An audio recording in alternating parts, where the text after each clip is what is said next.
The English language is a big, beautiful mess. Few languages are as diverse and unexpected in their history, and few have undergone changes so dramatic and so violent. Welcome to the history of English. Let's begin. We can categorize the development of English into three distinct eras. Old English from 450 to 1100, Middle English from 1100 to 1500, and Modern English from about 1500 up until the present. And if you didn't notice, I'm actually speaking Modern English right now.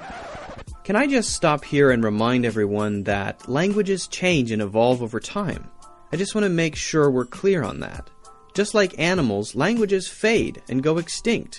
One language may spread so wide, for example, that in specific regions, local dialects creep in and those become new languages. That's what happened to Latin, basically. It's a very natural process, and it's very similar to evolution in animals. Some languages are pretty different, just like some animals are pretty different. Here's an African click language.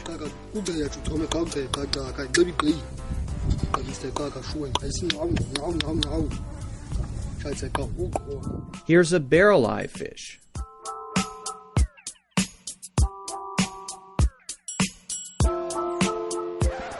Right, well, back to the topic. You make me sad. English is a Germanic language. What does that mean? Does that mean English is German? No, it doesn't.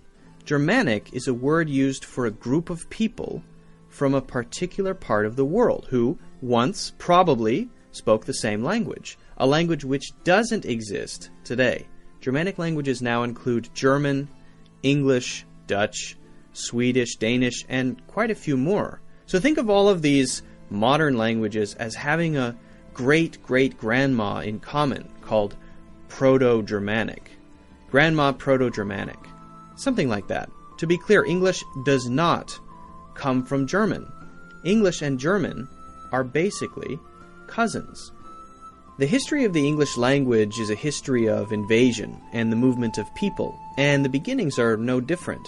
During the time England was under the control or protection, whatever you want to call it, of the Romans, a few Latin words stuck with the Celtic locals, the people who were living there at the time. We use prefixes like pro and sub in modern English as a result. The Romans left Britain around 400 AD, leaving the Celtic Britons, the locals, now pretty vulnerable. This allowed Germanic tribes, remember, Germanic tribes to come in and settle.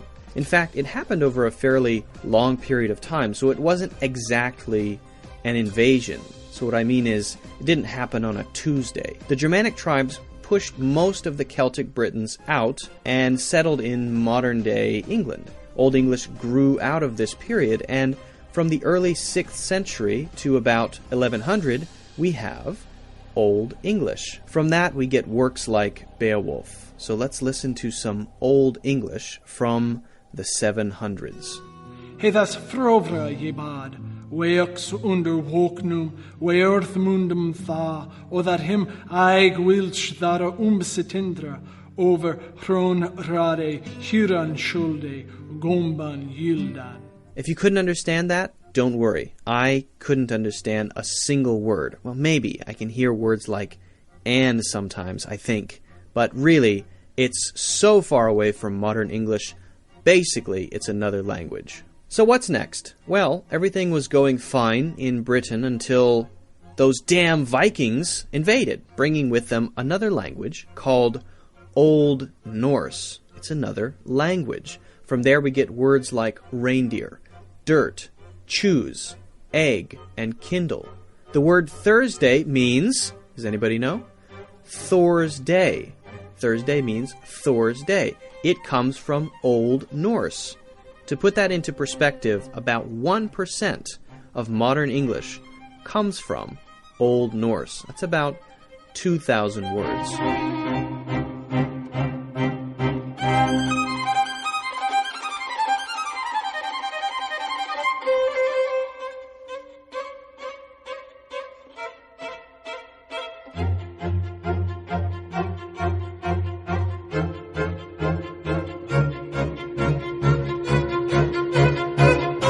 next important event in the history of the English language was the Norman invasion, or the Norman conquest. This was an invasion led by a guy who was basically a French-speaking Viking named William the Conqueror.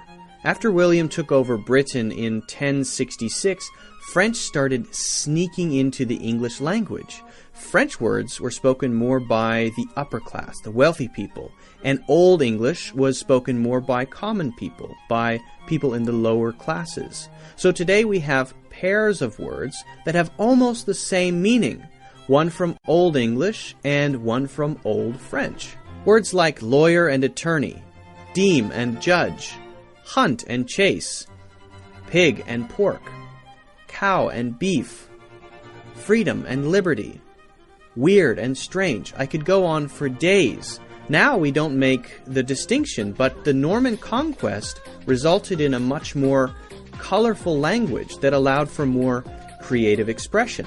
Over 7,000 English words that we use today are from French, basically the Norman conquest. So this invasion gave us what we now call Middle English. Let's listen to a bit of the Canterbury Tales from about 1400. One at April, with his shortest sota, the drought of March hath burst to the rota, and bathed every vine in switch liquor, of which thereto engendered is the flour. When Zephyrus eke with his sweeter breath, inspired hath in every old and eth the tender croppes. Next is early modern English, and there's no real invasion here, only important people and events. First, Shakespeare. Shakespeare is credited with creating a huge number of English words and phrases, and his plays are extremely influential to this day.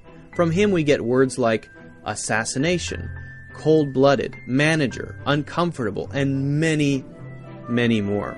Whether you know it or not, you're probably quoting Shakespeare on a daily basis. Here's a little Shakespeare.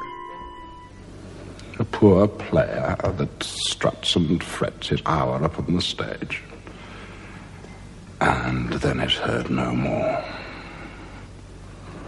It is a tale told by an idiot, full of sound and fury,